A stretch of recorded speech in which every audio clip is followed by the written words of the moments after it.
And ladies and gentlemen, it's indeed a matter of great pleasure to be here today this morning. And believe you me, first time when I was talking to Anu, I didn't know I think what banyan tree is doing. And what I learned little bit about banyan tree, let me compliment each one of you to be part of this group, banyan tree.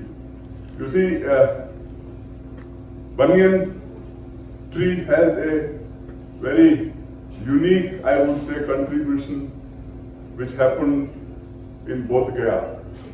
Yes. When Siddharth, incidentally, I was doing this course in Tokyo, Japan, when a Nepalese officer told me we gave you Buddha, I said, no, you gave us Siddharth, we made him Buddha. Wow. When Siddharth came to Bodh Gaya, he was sitting under the banyan tree and where he gained that enlightenment. I was talking about it just outside. What is enlightenment is wisdom.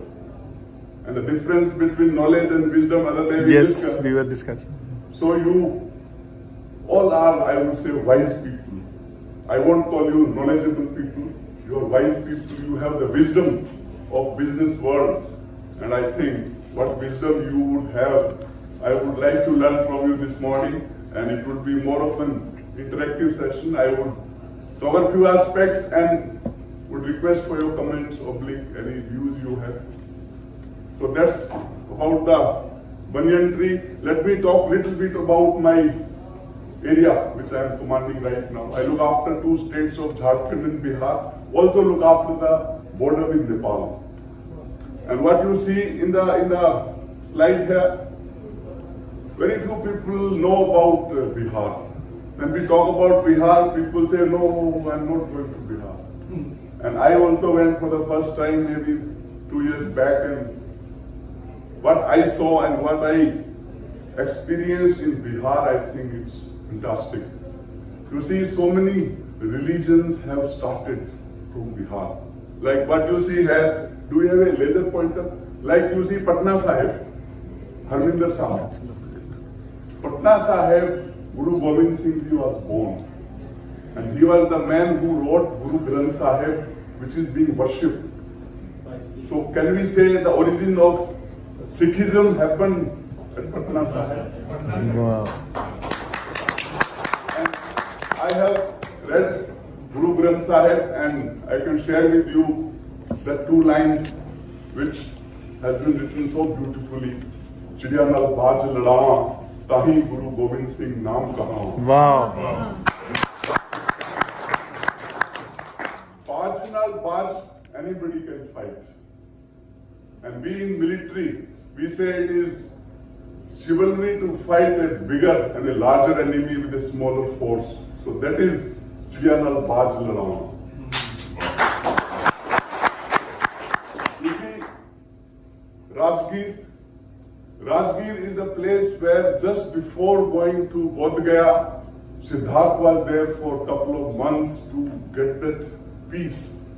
Where he was, before getting enlightened, you go to calm down. The calming effect happened at Rajgir where there is a stupa, which is still constructed, where Siddharth was sitting for a number of months before he came to Bodh Gaya. And Bodh Gaya, you all know, started the Buddhism. We had the Jainism starting from Vaishali. We have Shershah Suri, who was born at Sasaram, who was a moderate Muslim and fighting the Mughals. And we have, above all, Sitamarhi, where Ma Sita was born. Everybody talks about Ram Janam Bhoomi, nobody talks about the place where Sitaji was born. We have Chanakya, who was born in Bihar. We have the first battle of independence, which started from Danapur, where I am commanding. We still have the Ara barracks, from where the battle of first independence started. Though they say it's Meerut, but I have gone into the history and found out that it was actually Danapur. But it never came out in that manner. So, of late, people are calling me as the ambassador of Bihar, because wherever I go, I speak about Bihar. I ask people to travel to Bihar and explore those hidden treasures of Bihar which nobody knows.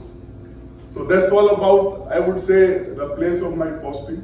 Can I go to the next slide, please? Next slide. Next one. Okay, fine. Now let me very briefly talk about this Operation Khukri, and then I will talk about leadership. And real test of leadership is in crisis. And I have faced that crisis for almost 75 days to stay without food. No food to eat for 75 days. And there are about 1,000 militants who are surrounding you, and you have no communication with your home. Nobody knows you are alive. Are you breathing? Nobody knows where you are. And in those days, in 1999, there were no mobiles, no connectivity, nothing. So we have gone through that experience of 75 days. Firstly, where is Sierra Leone? If you see here in the circle, the west coast of Africa. Sierra Leone is a very small country which was a British colony till 1961. 61 it became independent, and thereafter the civil war in Sierra Leone started, and that civil war continued for almost 10 to 15 years. And there were more than 1 million casualties in that civil war, and more than, I would say, 2 to 3 million hands and legs were cut by the rebel organization. They used to simply ask you long sleeves or half sleeves. The punishment by the rebels used to be to the common people, you want long sleeves or half sleeves. Long sleeves meant that they would only cut your hand from here. And if you want half sleeves, they will cut it from here. That was a punishment they were giving to the common people. And when we went there in 1999, I saw so many of them without either a hand or a leg, and the population of Sierra Leone were waiting for us, the United Nations peacekeeping force, to arrive to calm down that country. What they have suffered, I would request if you go down onto the Google and see Cry Freetown. Cry Freetown is a little documentary you must see. And incidentally, Freetown is the name given because the slaves in the Western world who did good job were released at Freetown, and thereafter they were free. That is how this name Freetown came into being. So most of the people who were staying there were erstwhile, their ancestors were slaves, and thereafter this generation came up. Luckily today Sierra Leone is a peaceful country. They owe their independence to India, and we don't know about it. They say that we are today a peaceful country, a democratic country, thanks to India. This operation Khukri happened because when we went there, the militants had agreed to lay down weapons to a neutral force. That is how the UN force was sent there. After some time, maybe after about 3 months, the civil war recommenced. I am not going into details because in case you want to read, the book speaks it all. But I would be very brief to say the civil war restarted, and these militants, or I would say the rebels, the Revolutionary United Front, rebels, they surrounded the entire peacekeepers wherever they were. I was commanding a company with 233 Indian soldiers in Calahon, in a jungle. We were located in a jungle that happened to be the headquarters of RUF, and they surrounded us. When I inquired, they said the entire peacekeepers, they have laid down weapons. And there were 17 countries, of which 16 countries actually laid down weapons to the rebels. But the Indian soldiers said, no, we worship weapons.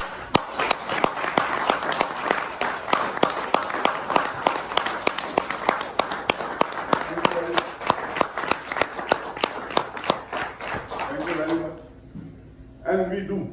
We worship our weapon. I said, this uniform is my religion, weapon is my God. You let me walk out with my God, I will go. You keep everything else here, they did not understand. In the bargain, we had to survive 75 days without food. A lot of people ask me, and I read in the book, that we actually had to eat ghas ki roti also during those 75 days. Because we had to survive. We had to survive. We have to probably fight our way back. And after 75 days, when nothing happened, no diplomacy worked, neither at UN headquarters nor at country-to-country level, Atal Bihari Vajpayee was the Prime Minister of India. He gave green signal for going ahead with the Operation Khukri. That is how we, one fine, I would say early morning, though in the previous evening I had met the rebel commanders. I had a number of flag meetings. The previous evening I went to meet him one last time to telling that Martin, he was a brigade commander. I said, Martin, final call. Are you letting us go? He says, Major, you have to go the same way, the way other peacekeepers have gone. We'll allow you to go. I said, no, I'm not going that way. And incidentally, that day we shared a drink together. And the final goodbye to Martin was, Martin, I'm going to miss you. Because we had developed a relationship between us as friends also. Because we were having a number of flag meetings. And I bid goodbye and morning we did a dhawa onto those rebels. And we broke that siege to walk through jungle 75 kilometers and come back to India with honor. This is Operation Khukri. And in very brief, I told you, but what happened thereafter? There were 2 British helicopters which participated in this operation to take out one British officer who was with me. And the BBC started showing this operation as a British operation. Indian media was nowhere to reach. And that is how the British stamp was put onto this operation, which was hurting, and hurting me for 20 years. I had given a commitment to those 233 soldiers that one day world would know about your chivalry, what you have gone through. They were ringing me up time and again. Sir, you had made a commitment, what are you doing?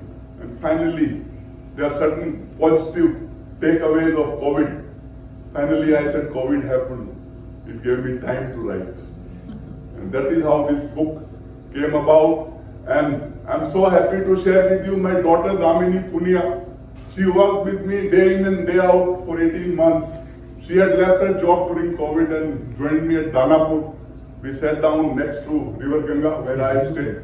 And this book came out after about 18 months of every day working for 6 to 7 hours. And that is how 200 odd pages has come out. And I'm happy to announce that a movie contract has been signed and shortly the Wow.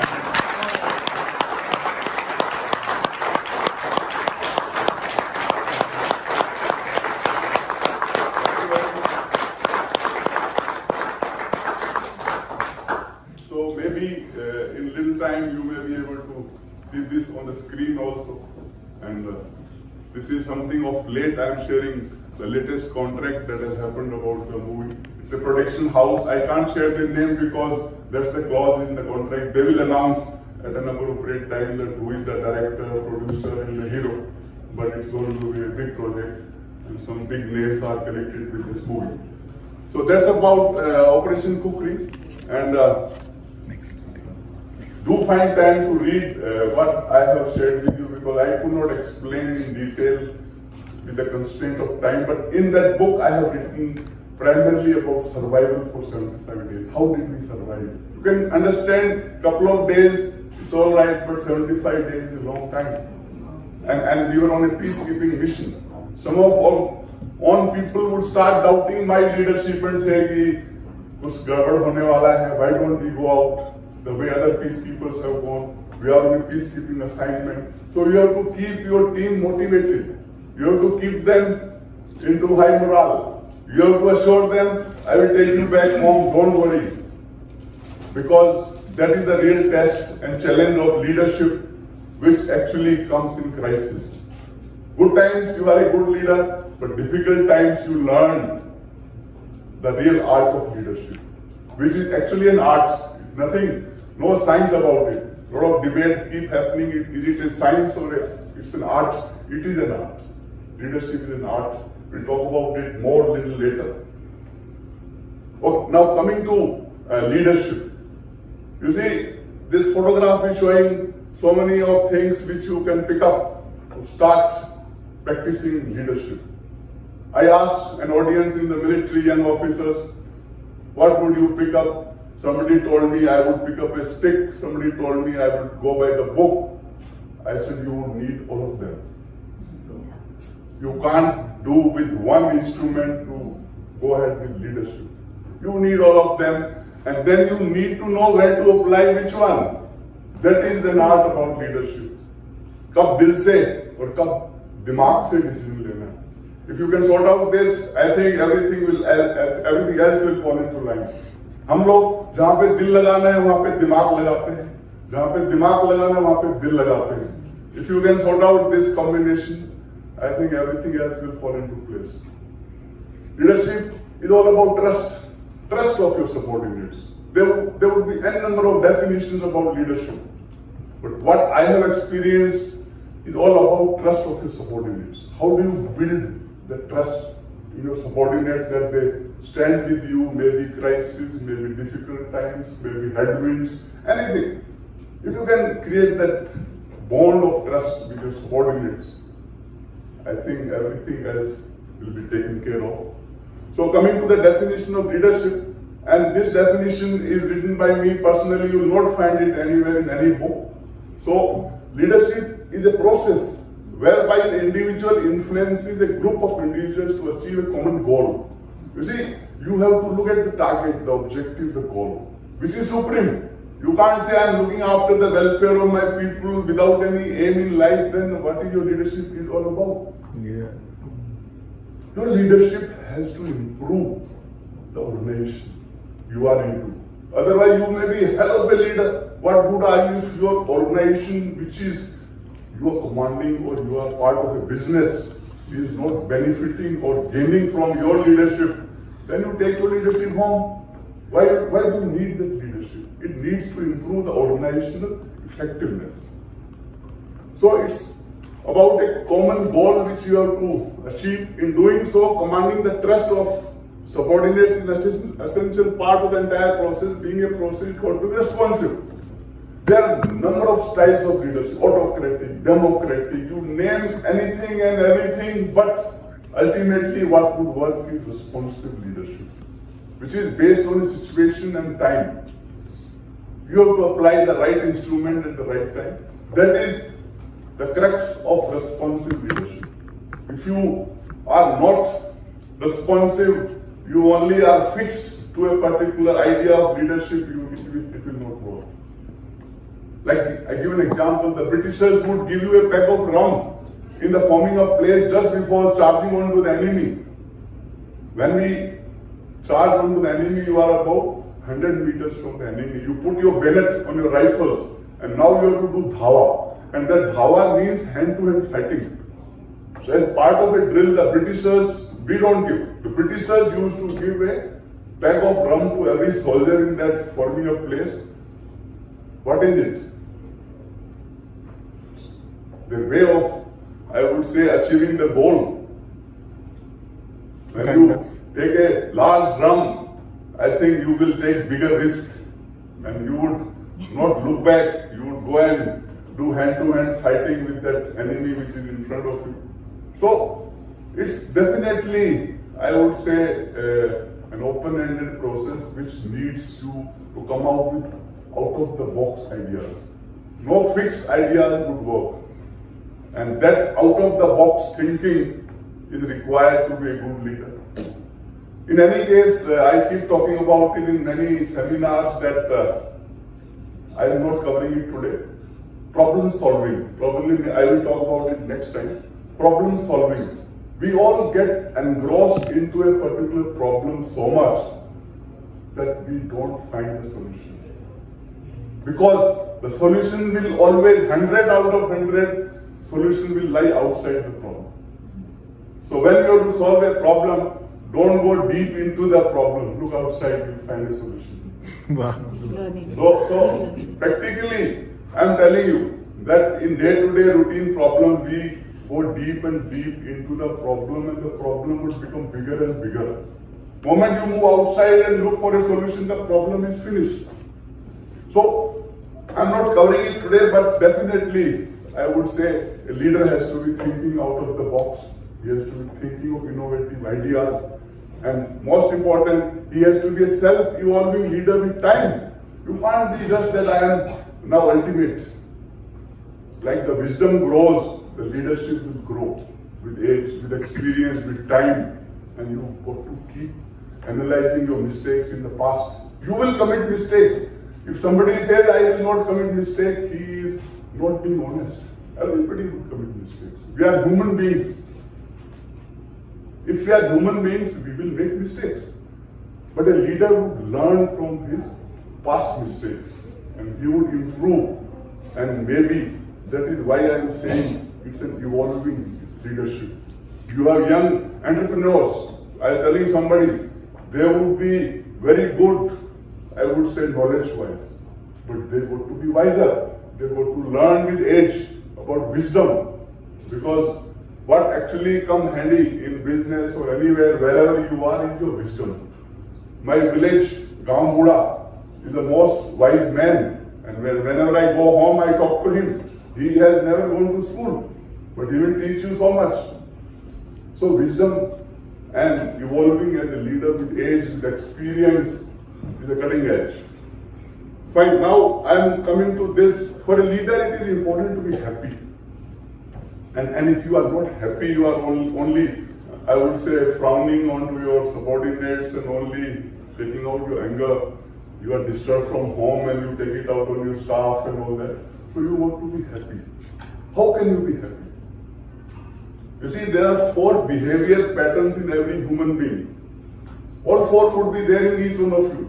If you feel that you are only one box, you would be wrong. And you all would have seen this in the management courses. But I am taking a step forward. This is what is in red, is the behavior of yours, which is known to you and known to others. It's a huge arena, which I would say everybody knows is Siddha, straightforward person and all that. This is something which is unknown to others, and also it is known to self. This is unknown to both. This is blind, which is unknown to self, and unknown to others. But basically, I am not going into all 4 of them. I am only focusing on arena. Arena is the behavior which is known to you also and known to everybody else. Please enlarge your arena. Now you will ask me, how do I enlarge my arena? You would enlarge the arena by introspection. How am I behaving? Is it right? Am I understanding my own behavior? When you lose your temper, thereafter do you think, why did I lose my temper? What did I gain? Analyze your own behavior. Your subordinates should also understand your behavior. That is a big arena, and a happy man, a good leader. If you are a facade where you also don't know how you are behaving, then I think you won't do justice to leadership. So leadership needs happy leaders. If you are a happy leader, you will create a happy team around. And commanding a happy team is much easier than to command a team which is given up with problems in life. Create that happiness around you. You should be one radiating happiness. To radiate happiness, you want to be happy yourself. Okay, fine. Without going into details, I would like to talk about happiness, but I will leave one, I would say, idea of happiness, how to be happy right away. And if you remember that, I think I'll be also very happy. Because most of us, what we have done, we have given our key to happiness. Everybody says there is a key to happiness. But what mistake we do, we put that key in somebody's pocket. And thereafter you are unhappy all your life, because he will say something, you will be unhappy. Why don't you keep that key in your pocket? And I told my children, they have started carrying a key जिसके ऊपर लिखा होता है happiness in their pocket. Wow, that's amazing. Wow. And my daughter says, Papa, I don't get disturbed because somebody says something, I touch my key. Just to remind me, yes, my key is with me. Let her say anything. Let him say anything. So the biggest mistake today the world is doing is everybody, husband put the key into wife's pocket and the wife puts it into husband's pocket. Thereafter what happens? The husband says something, wife is upset. Wife says something, husband is upset. So please keep your key with you and just do a little tap on the key when you are getting disturbed to remind you, key, it's with me. That is the best way to be happy if you can. And your arena would be huge. Huge arena, everybody will know, he's a straightforward, Siddha banda and he talks straight. He means what he's talking. Jo andar hai wo bahar hai. Things like that. So, I'm not going into details of this entire facade and all that, why it is like that, but I would say to be a good leader, have a big arena. To have a big arena, learn to be happy. And to learn to be happy, keep the key with you. Awesome. And I'm sure It will travel down to your family, it will travel down to your subordinates. You will create a happy environment wherever you are. People will look forward to interact with you, to talk to you, because you are radiating that happiness which they are looking for. And ultimately, happiness is within us. You heard that Kasturi Kundal Basai. Hiran is having Kasturi within its own self, and it is running for that happiness in the entire jungle. And running finally, that Hiran dies without knowing that happiness was. So please try to discover that happiness within you. That was the whole aim in this slide I wanted to share with you. Going to the next slide. These are the 4 types of workers you will get. You can't, your HR section can't only hire stars. That I want to hire only stars, you will not get. You will get stars, you will get problem child, you will get deadwood, you will get workforces. All 4 variety, you will get percentage may vary. You can't have a team of only stars. If you are lucky, and if you have even 80%, I will be very happy, but stars will be 30% in a team, not more than that. But how do you create stars? These are the people who are workforces maximum in your team, because they work very hard, but they lack the potential. These are the people neither potential nor hard work. You may fire them, I may still put them on a sentry duty in the army, but you may not need them. Don't keep them with you. This is the star in making, problem child. You all will have couple of them with you who are problem child. Even I was a problem child as a young officer. My commanding officers, उन्होंने जैसे हीरे को तराशते हैं, मेरे को तराश के they made me a star. Because I'm being very honest, I was a real problem child.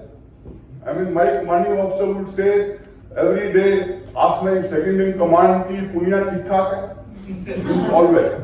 Because if Punia goes to market, he will bash up somebody or create a report from there that one young lieutenant came and he manhandled somebody and the shopkeeper is complaining, things like that. But I had the potential. So these problem children will have the potential. And you got to motivate them, you got to take work out of them, and it is very easy to make stars from them. If you can do that in your team, wherever you are, you will have more stars.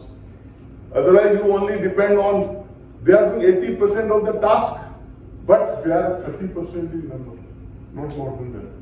But if you get them into this bracket and make them at least 60%, then I would say 100%, even more than 100% of the job would be done. So identify those problem children in your team and see how you can handle them, how you can motivate them, how you can take work out of them. Make them stars because they have the potential, they need to work hard, which you have to motivate. So that is all I thought I will share, because having done a management course, all this I learned, but thereafter I started analyzing to take it forward. And that is what I am doing. Like when you say Uda cycle is gone. Now it is OA. You have to quickly take decision, quickly act, orient yourself and take decision and go ahead. You can't do observe, orient, and you are taking your time to take your decision. So what I am trying to simply say is that whatever management teaches you, you have to take it forward by your own wisdom. So I realized that nobody taught me that you can make them stars, but I feel you can make them stars. And that is the art of leadership, how you make them stars. Your own behavior as a leader. Again, I would not be going, you all would be aware of it. Types of leader. Delegating, participating, selling and telling. Basically, your behavior between your relationship and your task. You have to keep both as supreme. You have a task in hand, and you also need to develop relationship and motivate your subordinates. So you have to balance between the two, and you have to doing both. I will say not both, all four: delegating, participating, selling, and telling, depending on the situation. You can't be fixed on one style of leadership and say, I'm only going to be delegating, that is all. At times you will be delegating. At times you would be participating, at times you would be selling, but you want to balance yourself between your task. That is what we do in the military. For us, welfare of our men is supreme, but more than that is the task in hand. So when it comes between task and welfare of your soldiers, I have to go with the task. And that is what you also do in business. Your task, ultimately, what you are going to target, your, I would say, targets of that particular business year and your aim, your objective, you can't compromise for your welfare of your subordinates. At the same time, you have to keep them motivated, so it will be easier to achieve that task. So try and work between these, I would say. Okay, this very briefly, I would share this, and this I learned when I was serving in Arunachal Pradesh. I was commanding a mountain brigade where somebody said I was looking after the line of actual control against the Chinese, about 450 kilometers. So that is where one old man, he told me, somewhere Subhansri. Incidentally, you see here this point? Yes. This is where Brahmaputra actually originates. It enters at Tuting. There is a place called Tuting in Arunachal where Sangpo. Sangpo is the name of the river in China. This is Sangpo. And then it enters at Tuting into India. And thereafter he joins Lohit, Siom, Subhansri, couple of rivers to become Brahmaputra. So this old man told me, sir, do you know, we do not worship Brahmaputra. It is not worshipped. But you people worship Ganga. I said, we do. He said, do you know why? I said, no. He says, wherever Ganga went, it created happiness, it created prosperity. Civilizations could come up on banks of river Ganga. Nothing could come up on Brahmaputra because it kept changing its course every year. And there were floods, there were problems, there were devastation, there were miseries around Brahmaputra. It is not worship. So I said, what do you want to tell me? He says, sir, do good deeds in life. It is not about where you are born or where you die. It is all about what deeds, what you do in your, I would say, journey of life.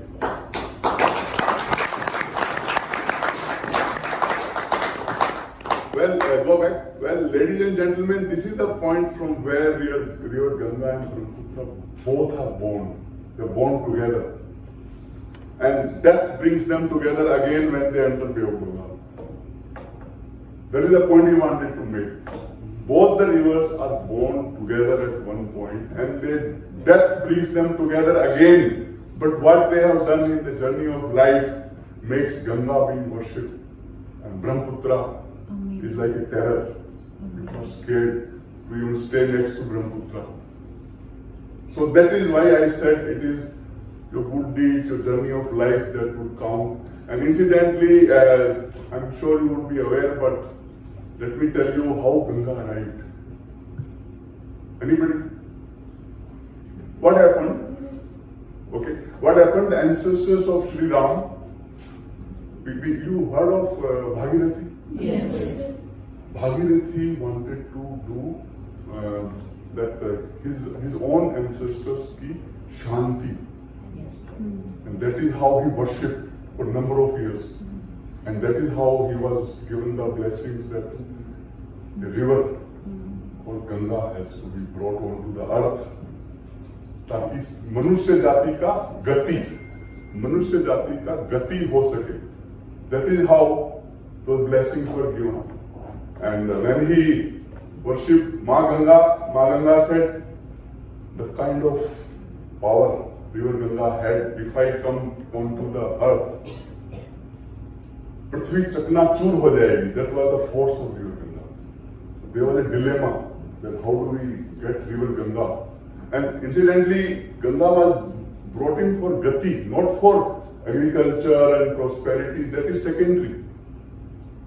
So he again worshipped and he said, the river Ganga is ready to come onto the earth, but how do I get? Because this is the problem. He was told only way to get river Ganga onto earth is to request and worship Lord Shiva. Because if river Ganga would come into Shivji ki jataon ke raste prithvi pe utaro, that is the only way to control that pace. And that is how what happened, river Ganga, through Shivji ki jataon ke zariye it was brought onto the earth. And that is the connect between Bhole Shankar and river Ganga and Bhagirathi ji. And that is how Ma Ganga appeared on the earth. That is how we do Asti Visarjan into Ganga. And incidentally, Bhole Shankar is having a double connect because Ma Ganga goes where? It goes into Bay of Bengal. Ultimately, it goes into Bay of Bengal, isn't it? Yes. Samundar. And when did Samundar Manthan happen? How could we get Amrit onto the earth? When Samundar Manthan happened, before Amrit came, Vish appeared and all the gods refused to even touch it, and without consuming that Vish, Amrit could not be brought. Again, Bhole Shankar said, I will drink that poison, and that is how the Nilkant. So there is a double connect. That river Ganga appears onto the earth, the town ke zariye, and it goes back to the sea from where the Amrit was again brought onto the universe through Bhole Shankar.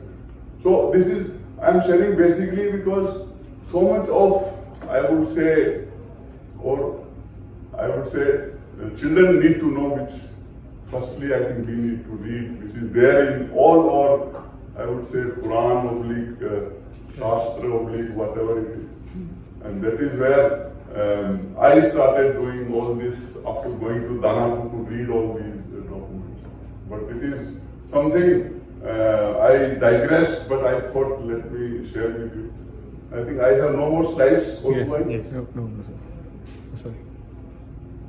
So ultimately, I don't know how much time I have taken. It's about half an hour. No, sir. 40 minutes. What? So now I think I would keep it open with any views, any contribution from your side, or any kind of questions. Though I think you all are learned people, you have done in your life very well. You are successful people. But be happy also. After success, what you need is happiness. That Maslow's needs of hierarchy. After your basic needs are satisfied, you look towards higher needs. And higher needs also include spiritual needs, to also include being happy. So ultimately, in life, it is more important to be happy, which I shared with you. Try and keep that key with you, and be more happy in whatever situation. Seeing you, your children would emulate. If you are disturbed, they will learn and pick up the same thing. And incidentally, I am looking after a couple of schools where I am bringing back moral science. For the only reason because we learned moral science from our Childhood. grandparents. Yes. When I was a child, my father had no business to take me into his lab. There were grandparents who would constantly tell you stories. And today what has happened, grandparents are missing.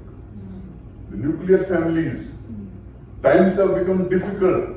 In the difficult times, the grandparents have disappeared. Times were good, happy, grandparents were with you. We have learned from them. So we need to teach them in the school, the moral science subject. They are not aware. And we blame them. We don't know. He knows nothing. Who has taught him? You are so busy, you have no time. Grandparents are missing. They are not with the family. So from where does this child learn? That is how I brought back this subject of moral science, the schools I am looking after. And you now need to be the grandparents at home. Either you get them or you be the grandparents. You have to wear the double hats. Otherwise, your children would not get to know what you would have learned as a child. I don't know how you sort out this problem without blaming the young generation. We have to look within us to guide them. We need to share with them what we have learned over the years. Yeah, please, ma'am, you wanted to say something? I just wanted to add that one step ahead. We were ready to be grandparents, but now we don't have grandchildren. That's where the society is moving. Yeah, there's a complete shift, and I agree with you. You can't do anything to that, but if you have, definitely do the role which I'm talking about. But the shift is happening. Yeah. I just want to say something, like gratitude. There's three things that gives me goosebumps: मेरे देश का agenda, my passion, and people like you. Like, thank you so much for your. Thank you. Thank you very much. So as you are introducing the moral science in the schools for kids and everything, we have a life coach, Dr. Parul, who is of the same profession. Very nice. So even I have two big takeaways from your teaching, sir. So one key is the happiness key, which I always say to the people, that once you love yourself, people will love you. And another thing, that Ganga and Brahmaputra, they originate from the same place and they go to the death from the same place. But because both the routes are different, they have their different roles. So choose your role and be that Ganga. Don't be that Brahmaputra, but don't blame Brahmaputra, because Brahmaputra is born to do for that role. Another takeaway which I am taking from you is that great grandchildren. Just 2 minutes. Yeah, please. So my elder one is in, I think he was in class 1. His teacher called me for, and we just get scared कि teacher school बुला रही है तो पता नहीं क्या शिकायत करेगी. And the teacher, the counselor, and the principal itself, they just asked me that being a working parents, how do you inculcate all the good teachings in your kid? So my kid is a born coach. Because of him, I am a coach. So we just told him that we have not inculcated anything in him. It's my my in-laws who always being his side and teaching him everything from morning to night and giving him all the good education. That hats off to my in-laws and not to me. And they were like in the oath, yes, they are giving a good teaching to your kids. So that's the line that you have shared. Be the grandparents to your kids and parents to your kids. So if you don't have the grandparents, in-laws or your maternal parents, be the parents and double parents for your kids. That's my. Good man, I'm so happy. Here I would like to say another thing for you. You are a good bahu. Thank you so much. In-laws. God bless you. So there's a Anybody lot of wants to learning say from something you. to sir? I have actually made notes, 2 pages के मेरे notes बन गए हैं. And finally, I would say it is one life. You decide how to live your life. Because that movie, I always Yeah, say, sure. Yeah. remember that Zindagi na milegi dobaara. Okay. Very nice. Come.